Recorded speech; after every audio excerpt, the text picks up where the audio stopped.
नमस्कार, सवाल पब्लिक का स्पेशल एडिशन देख रहे हैं आप। आपके साथ मैं हूं श्वेता भट्टाचार्य। आज पीएम मोदी ने एनडीए के नए राज्यसभा सांसदों से मुलाकात की। पीएम मोदी ने सांसदों से कई मुद्दों पर चर्चा की। सूत्रों के मुताबिक पीएम मोदी ने नए सांसदों को कुछ गहरे संकेत और संदेश भी दिए। जैसे प्रधानमंत्री ने कहा कि दिल्ली खतरनाक जगह है, लुटियन जोन में संभल कर रहने की बात भी पीएम ने कही। माना यह जा रहा है कि ये बातें दिल्ली के राजनीतिक माहौल की तरफ संकेत करती हैं, लेकिन पिछले दिनों में जिस तरह के हालात दिल्ली में नजर आए, इसके बाद अलर्ट होना जरूरी भी है, क्योंकि ये बात कही जाती रही है कि देश में अराजकता फैलाने के लिए एक खास इकोसिस्टम बस एक मौके की तलाश में है। आज दिन भर क्या क्या हुआ दिखाते हैं इस खास रिपोर्ट में।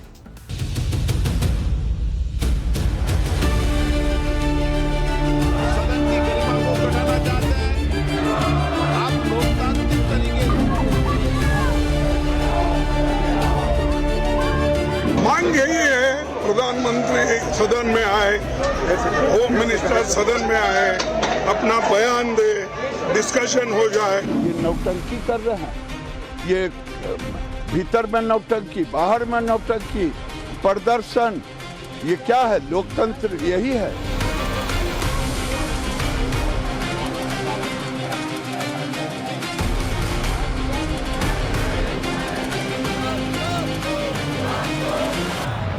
जानबूझ करके ये सदन को बाधित किया जा रहा है। स्पीकर साहब के आग्रह में मानो There should be an answer from the Home Minister of India. Why he is running away? Like Chanda Chori, Ram Mandir. There is no answer.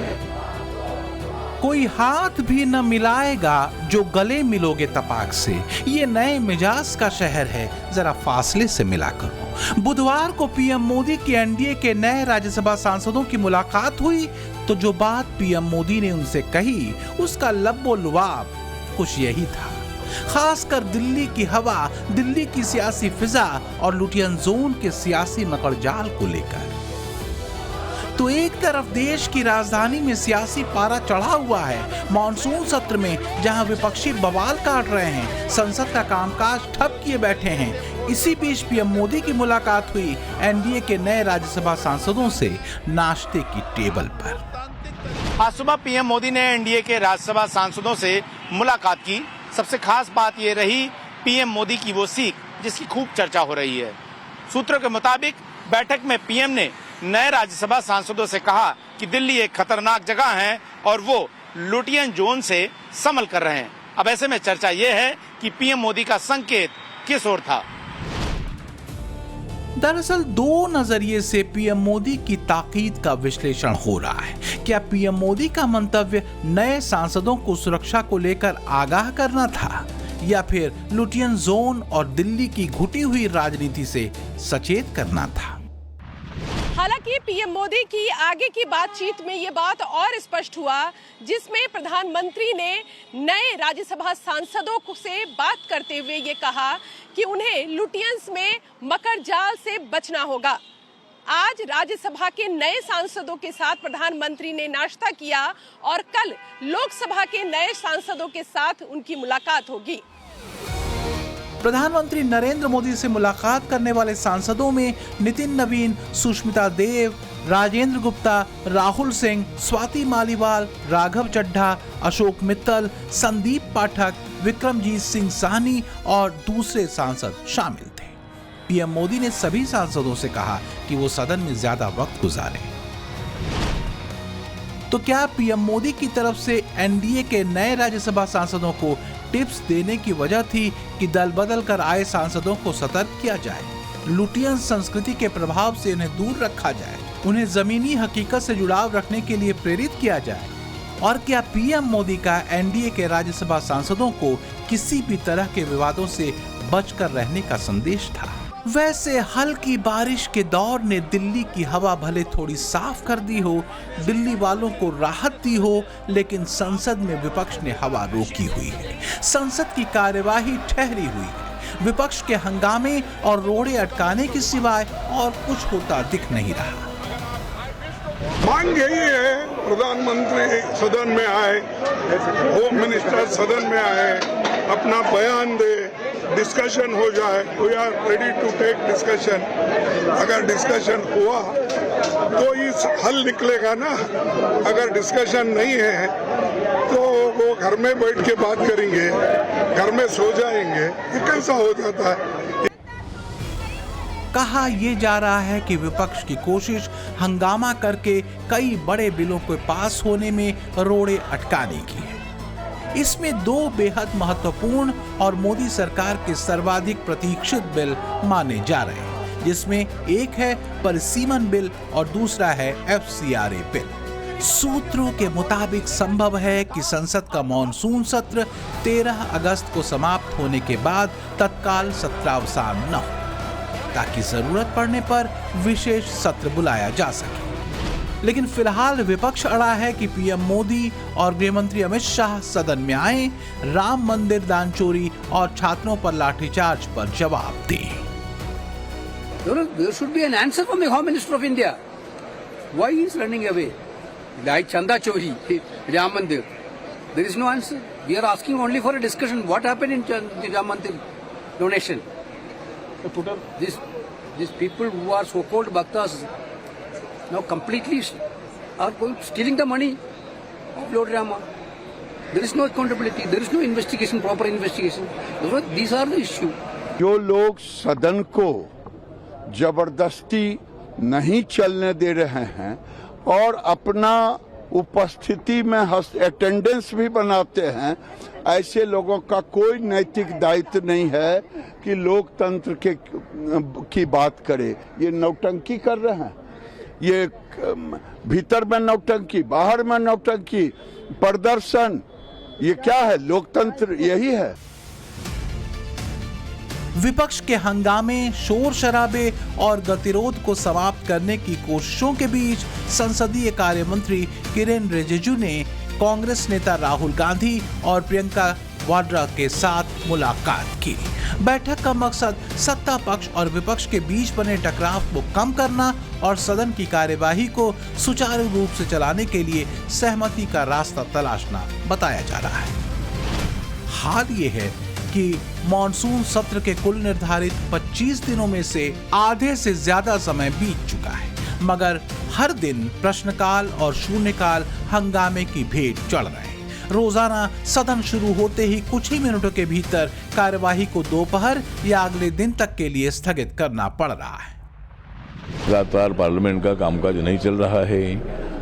Lok Sabha, Rajya Sabha भी रोज अर्जन हो रही है, क्योंकि कांग्रेस पार्टी का और विपक्षी दलों का हंगामा रोज होता जा रहा है। और एक बार धर्मेंद्र प्रधान जी का रिजाइन मांगने के लिए अब मतलब उन्होंने हाउस अर्जन किया, उनका रिजाइन दे दिया। अभी हर एक का रिजाइन मांगते रहेगी, माफी मांगने की भूमिका रखते रहेगी।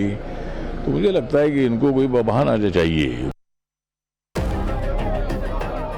तो क्या मेन बात यह है कि बस किसी भी तरह संसद चलने नहीं देनी है? बड़े बिलों की राह में रोड़े अटकाना ही विपक्ष का एकमात्र मकसद है? फिलहाल तो लगता है कि कांग्रेस अभी जंतर मंतर एपिसोड को लंबा खींचने के मूड में है। मेन डिस्कशन वायलेंस पे था, हिंसा पे था, और इनका कहना है कि इन्होंने किसी पर हिंसा नहीं की, मगर इनका नॉन स्टॉप हरासमेंट हो रहा है, इनको धमकाया गया और इन पर लाठियां चलाई गई, इनको मारा गया। लेकिन एक और खबर है, और ये खबर है मेटा के सीईओ मार्क जकरबर्ग की लिखित माफी। जो सबसे गंभीर है वो कबूलनामा, जिसमें मेटा ने माना है कि उसके प्लेटफॉर्म पर बड़ी मात्रा में अवैध सामग्री को बढ़ावा मिला। पैसे लेकर खास सामग्री को चुनिंदा दर्शकों तक प्रमोट किया गया। तो क्या मेटा के इस कबूलनामे का कनेक्शन जंतर मंतर वाले गोल और अराजक टोली से भी है? सवाल यह है कि क्या मेटा की तरफ से पैसे लेकर कुछ और कंटेंट भी चुपचाप देश के भीतर चलाए गए? ये मामला भी जांच का हो सकता है। हालांकि मेटा की स्वीकारोक्ति और लिखित माफी के बाद भी मोदी सरकार मेटा को बख्शने के मूड में नहीं दिख रही। दरअसल सरकार पीएम मोदी का एक वीडियो फेसबुक से हटाने को लेकर भी नाराज थी। मोदी ने 23 जुलाई को यह वीडियो पोस्ट किया था। इसमें उन्होंने पेपर लीक को बड़ी समस्या बताया था।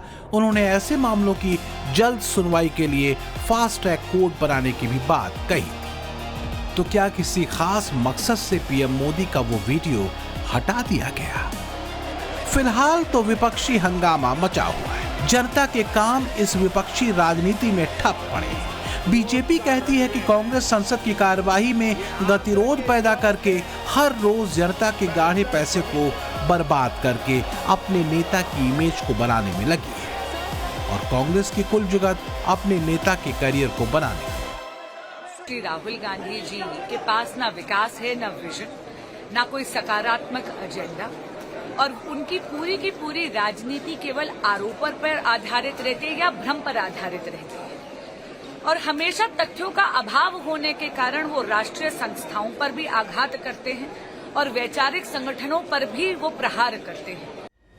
एनडीए के नए राज्यसभा सांसदों के साथ पीएम मोदी की मुलाकात के दौरान मोदी का दिल्ली को खतरनाक कहना इस नजरिए से भी देखा जा रहा है क्योंकि दिल्ली साजिशकर्ताओं के निशाने पर है। डीप स्टेट एक्टिव है। एक पूरा इकोसिस्टम अपने तरीके से काम कर रहा है।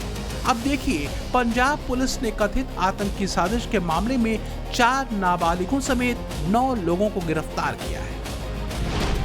पुलिस के मुताबिक आरोपियों के पास से पेट्रोल पंप समेत संदिग्ध सामग्री बरामद हुई। जांच में दिल्ली के जंतर मंतर का कनेक्शन भी सामने आया है। पुलिस का दावा है कि आरोपी जंतर मंतर पर चल रहे धरने के दौरान भी वहां पहुंचे थे।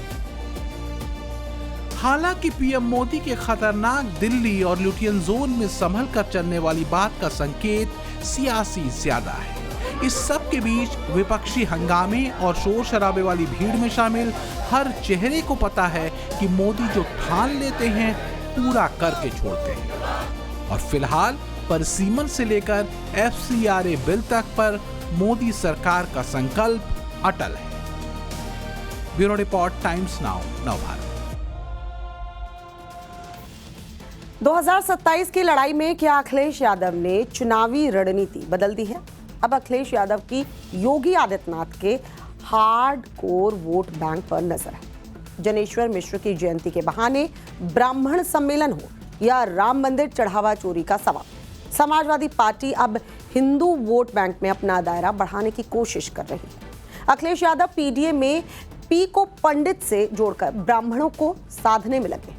अब सवाल है, क्या अखिलेश यादव ये दाव बीजेपी के मजबूत वोट बैंक में सेंध लगा पाएगा? स्पेशल रिपोर्ट दिखाते हैं, देखिए।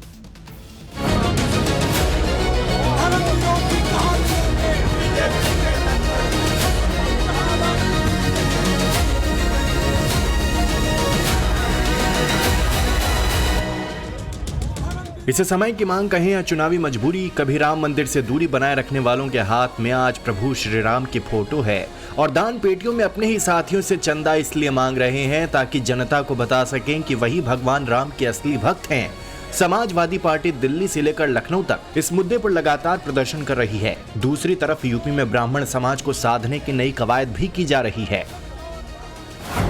तो क्या 2027 के चुनाव के लिए अखिलेश ने रणनीति बदल दी है?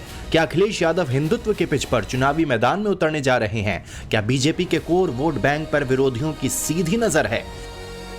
क्या यही वजह है कि जनेश्वर मिश्र की जयंती पर समाजवादी पार्टी ने लखनऊ में ब्राह्मण सम्मेलन का आयोजन किया? समाजवादी पार्टी शायद ये संदेश देना चाहती है कि उसका सामाजिक गठजोड़ अब केवल पीडीए तक सीमित नहीं है, बल्कि सवर्ण समाज खासकर ब्राह्मणों तक भी पहुंच बनाने की कोशिश हो रही है। सियासत में तस्वीरें जितना दिखाती हैं उससे कहीं ज्यादा इशारा करती हैं। समाजवादी पार्टी कार्यालय के बाहर ऐसी ही तस्वीर इशारा कर रही है। सामने आपको कई सारे द्वार बने नजर आएंगे। जनेश्वर मिश्रा जी की जयंती है और जयंती के मौके पर समाजवादी पार्टी एक बड़ा कार्यक्रम पार्टी कार्यालय पर कर रही है, लेकिन बाहर का नजारा देखेंगे, इसे उत्सव की तरह मनाया जा रहा है। दरअसल समाजवादी पार्टी इस कार्यक्रम के जरिए उस दरवाजे पर दस्तक दे रही है जिसकी चाबी सत्ता की दिशा तय करती है। एक संदेश देने की तैयारी है कि समाजवादी विचारधारा और ब्राह्मण वोट बैंक का संबंध कोई नया नहीं है, बल्कि पुराना और गहरा है। ब्राह्मण समाज को लुभाने के लिए अखिलेश यादव लगातार प्रयास कर रहे हैं। जनेश्वर मिश्र की जयंती पर हुए कार्यक्रम में अखिलेश ने पीडीए की एक नई परिभाषा गढ़ दी है। पीडीए के पीडी को पंडित से जोड़ दिया। जब से पीडीए से वो लोग हारे हैं, तब से पीडीए की नई नई परिभाषा बना रहे हैं वो लोग। वो जान लें कि पीडीए में पीडी जो है वो पंडित का शॉर्ट फॉर्म है, और जितनी पीड़ा दोगे, पीड़ा बढ़ाओगे, उतना ही पीडीए और मजबूत दिखाई देगा। और हमने कई प्रदेश के उदाहरण देखे जहां पर हमारे तमाम लोगों को प्रताड़ना की है, सरकार ने प्रताड़ित किया है, पीड़ा दी है, और ये प्रताड़ना इतनी दी है जिसकी आप कल्पना नहीं कर सकते हैं। लेकिन सवाल उठ रहे हैं कि अगर पीडीए के पीडी का मतलब पंडित है तो फिर पिछड़ा और दलित कहां गए? हालांकि अखिलेश अपनी सहूलियत के मुताबिक पीडीए की परिभाषा बदलते रहे हैं। अब ब्राह्मण समाज के सामने समाजवादी पार्टी राम मंदिर चढ़ावा चोरी का मुद्दा उठा रही है। अखिलेश यादव लगातार शंकराचार्य विवाद के मुद्दे को तूल दे रहे हैं। योगी सरकार पर बटुकों के साथ हमला और ब्राह्मण समाज के साथ अत्याचार का आरोप लगा रहे हैं। ब्राह्मणों के एनकाउंटर को भी समाजवादी पार्टी मुद्दा बना रही है। हमें और हमारे साथियों को तो मार ही रहे थे, लेकिन अब तो ब्राह्मण समाज के पीछे भी पड़ गए ये सरकार के लोग। ये हमारे जो सबसे पहले पीडी है, जो पी है, उन्हीं के पीछे पड़ गए हैं। और वो जो कहावत है गोरखपुर में, हाथा नहीं भाता, पता नहीं क्या कारण है तो उन्हें हाथा नहीं भाता। बटुकों के साथ जो अपमान किया और पूजनीय शंकराचार्य जी को डराने के लिए उन पे कौन सा मुकदमा लगाया था? पॉस्को वाला लगाया था, झूठा मुकदमा। कौन सा मुकदमा लगाया था? झूठा पॉस्को वाला। लेकिन हमें खुशी इस बात की कि पूजनीय शंकराचार्य झुके नहीं और वो अपनी मांगों को लेकर के डटे रहे। अखिलेश यादव अच्छी तरह जानते हैं कि यूपी की सत्ता तक पहुंचना है तो सवर्ण समाज को भी साधना होगा। सिर्फ पिछड़ा, दलित और अल्पसंख्यक के भरोसे यूपी जीतना आसान नहीं है, वो भी तब जब सामने एकजुट हिंदुत्व को साध कर चलने वाले योगी आदित्यनाथ हैं। दूसरी तरफ यूपी में अल्पसंख्यक वोट बैंक के कई किरदार हैं। हालांकि बीजेपी दावा कर रही है कि समाजवादी पार्टी के ऐसे दिखावटी सम्मेलन करने से कोई फर्क नहीं पड़ने वाला है। यूपी में ब्राह्मणों की आबादी करीब 10% है, जो 110 सीटों पर प्रभाव रखते हैं। बीजेपी से ब्राह्मणों के नाराज होने की खबरें भी समय समय पर आती रही हैं, तो क्या अब अखिलेश उसी का फायदा उठाने की कोशिश कर रहे हैं?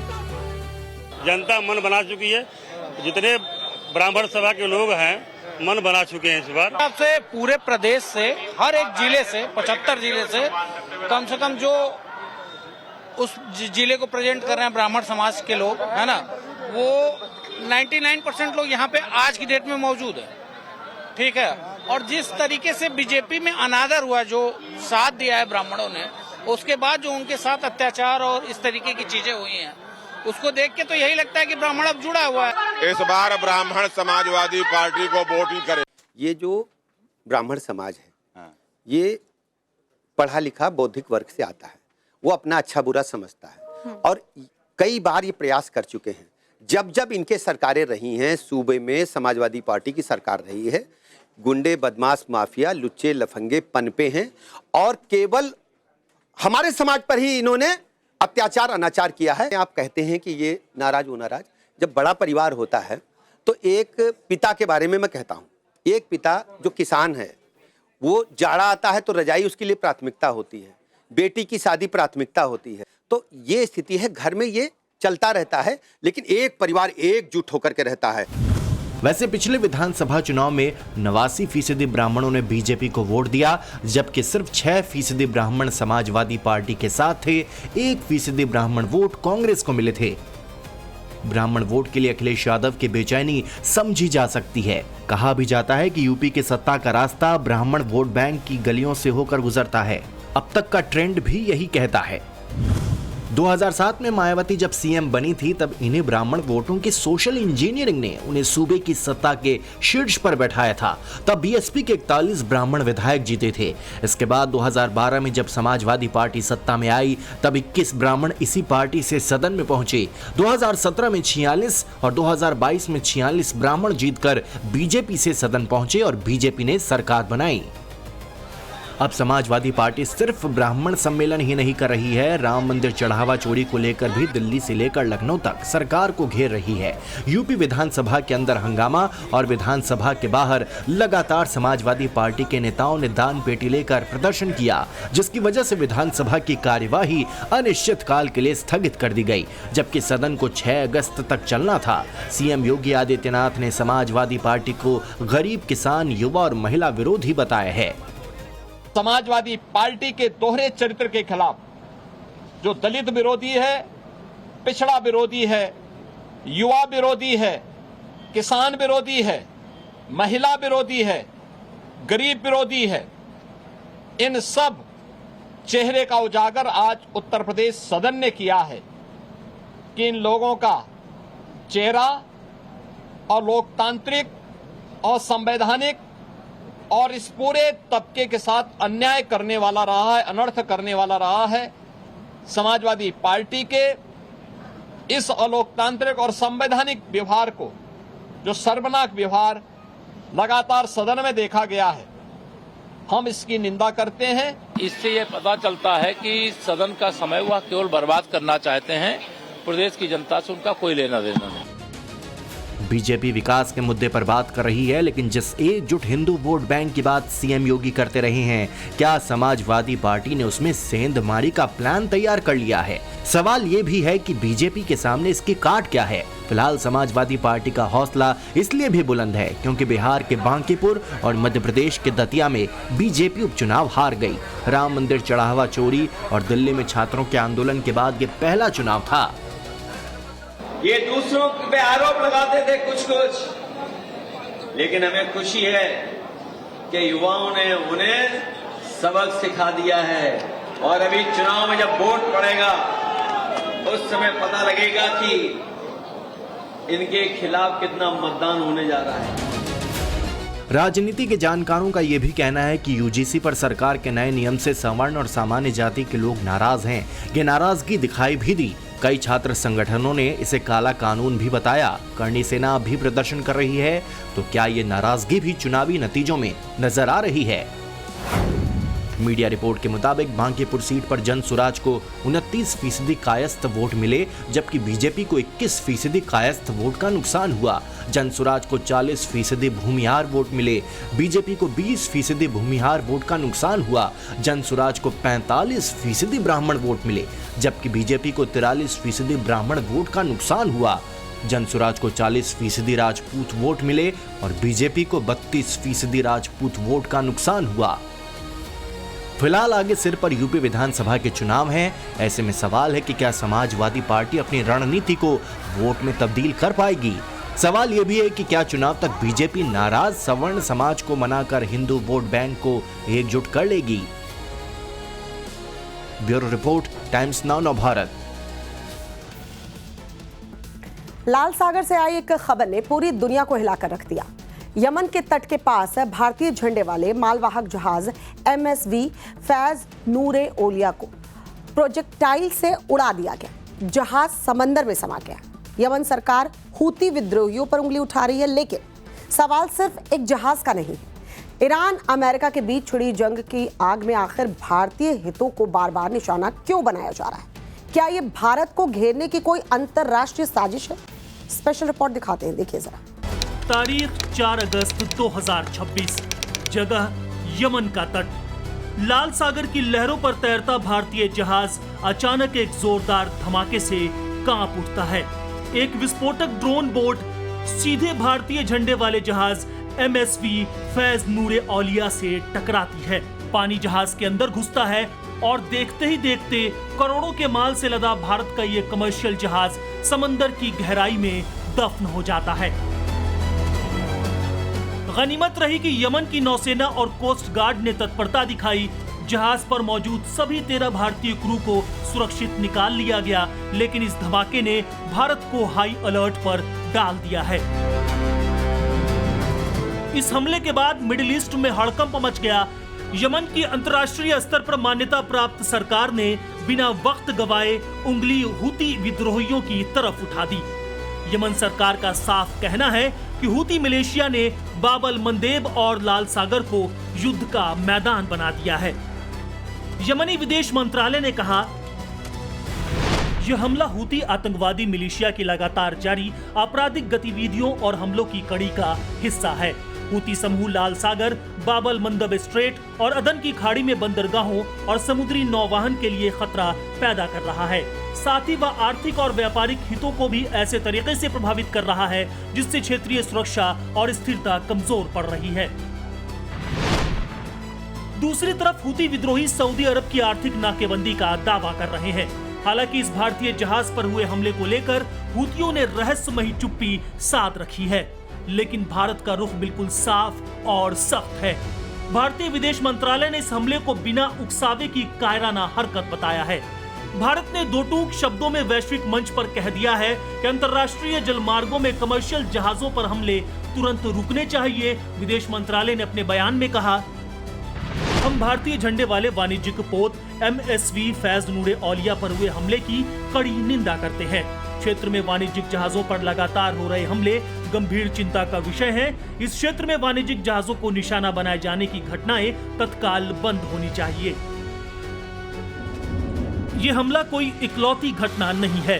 फरवरी 2026 में जब से अमेरिका और ईरान के बीच सीधी जंग शुरू हुई है, तब से दुनिया के 3 बड़े शिपिंग रूट्स इंडियन शिप्स के लिए डेथ जोन की तरह बन चुके हैं।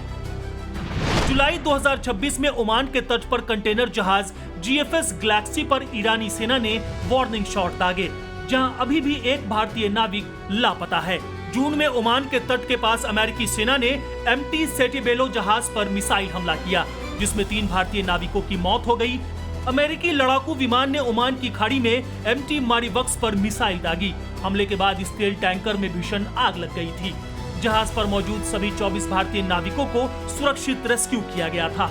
हॉर्मुज स्ट्रेट में ईरानी जल क्षेत्र में अमेरिकी नाकाबंदी के दौरान एक और टैंकर को निशाना बनाया गया और अब लाल सागर में MSV फैज नूरे औलिया नाम के जहाज पर प्रोजेक्टाइल से हमला किया गया। तो क्या ये सीधे तौर पर भारत के खिलाफ कोई अंतर्राष्ट्रीय साजिश रची जा रही है? विश्लेषकों की माने तो ये साजिश सीधे भारत के खिलाफ नहीं, बल्कि भारत को कोलेट्रल डैमेज यानी 2 पक्षों की लड़ाई में इस्तेमाल करने की कोशिश का हिस्सा है। ईरान अब अमेरिका से सीधी पारंपरिक जंग लड़ने की बजाय उसके सहयोगी देशों के व्यापारिक मार्ग को ठप करना चाहता है। क्योंकि भारत का अधिकांश कच्चा तेल और व्यापार सऊदी अरब और मिडिल ईस्ट के इसी रास्ते से आता है, इसलिए भारतीय जहाज इस युद्ध की आग में झुलस रहे हैं।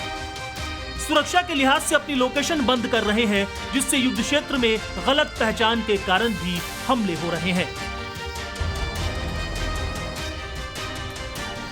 लेकिन हमला करने वाले ये ना भूलें कि ये 1990 का भारत नहीं है, ये 2026 का न्यू इंडिया है। भारत ने समंदर के इस चक्रव्यूह को तोड़ने के लिए अपने कूटनीतिक और सैन्य ब्रह्मास्त्र को एक्टिव कर दिया है। एक तरफ जहां भारतीय नौसेना के घातक युद्धपोत अरब सागर से लेकर अदन की खाड़ी तक 24 घंटे गश्त लगा रही हैं, वहीं दूसरी तरफ नई दिल्ली में बड़ी कूटनीतिक बिसात बिछाई जा रही है। भारत ने ईरान, अमेरिका और सऊदी अरब तीनों देशों के शीर्ष नेतृत्व से सीधे संपर्क साधा है। भारत का मैसेज लाउड एंड क्लियर है, हमारी शांति को हमारी कमजोरी न समझा जाए। भारत सीधे किसी युद्ध में कूदकर बारूद बर्बाद नहीं करेगा, बल्कि अपनी डिप्लोमेसी की सर्जिकल स्ट्राइक के जरिए अंतर्राष्ट्रीय मंचों पर आर्थिक और रणनीतिक घेराबंदी करके हर एक हमले का करारा जवाब देगा। Bureau report, Times now Navbharat.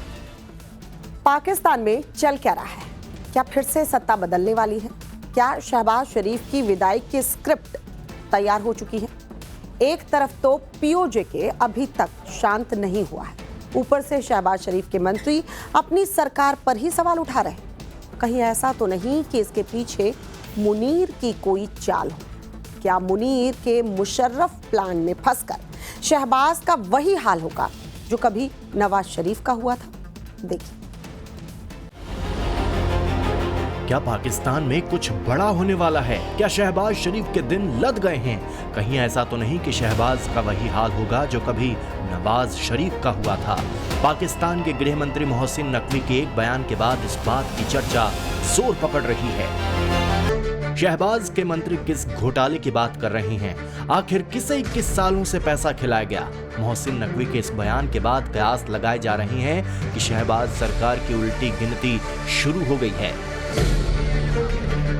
PoJ में पहले से ही उथल पुथल मची है। सरकार और सिस्टम दोनों के खिलाफ आंदोलन चल रहा है और अब तो शहबाज के मंत्री ने भी मुल्क के सिस्टम पर सवाल उठा दिया है। यानी कह सकते हैं कि शहबाज अपने ही मुल्क में चक्रव्यूह में फंस चुकी हैं। सवाल है कि आखिर मोहसिन नकवी ने ऐसा क्यों कहा? दावा किया जा रहा है कि कहीं मोहसिन नकवी की इच्छा प्रधानमंत्री बनने की तो नहीं है? क्या इसी महत्वाकांक्षा में खुद की सरकार पर सवाल उठा दिया? एक बहस और भी है कि फील्ड मार्शल मुनीर और मोहसिन नकवी एक दूसरे के बहुत करीबी हैं। कहीं यही कनेक्शन शहबाज सरकार के लिए खतरे की घंटी बजा रहा है? पाकिस्तान का इतिहास गवाह रहा है कि कोई भी प्रधानमंत्री अपने 5 साल का कार्यकाल भी पूरा नहीं कर पाए है।